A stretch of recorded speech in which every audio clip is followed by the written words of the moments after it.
Intéressons-nous à présent au SFC qui est l'un des langages de programmation. Ce langage de programmation décrit graphiquement le comportement séquentiel d'un programme de commande et est dérivé des réseaux de Petri. Je vous invite à faire un peu de recherche dans ce domaine, notamment les réseaux de Petri. En effet, lorsque on passe à la programmation, on ne parle plus de programmer un graph-set, on dit on programme plutôt en SFC. Et comme le graph-set, SFC se compose d'étapes liées avec des blocs d'action et des transitions. Aussi, le SFC résume les différentes actions qui doivent être faites à une étape et ces actions vont se dérouler lorsque l'étape sera active.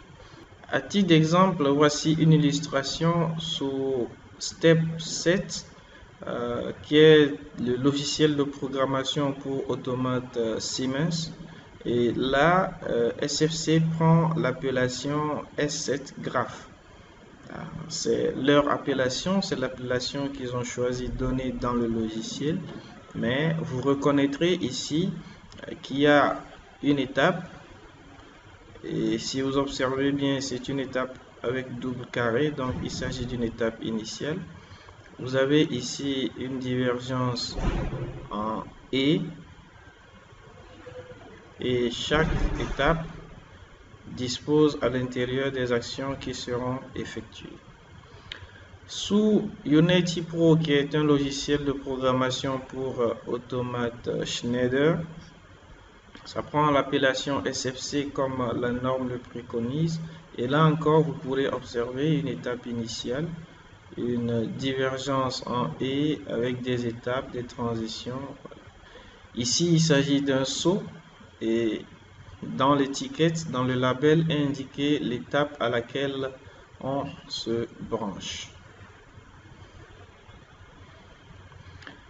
Les différentes actions peuvent être de types différents. Voici pourquoi la norme a préconisé des qualificatifs pour les types d'actions.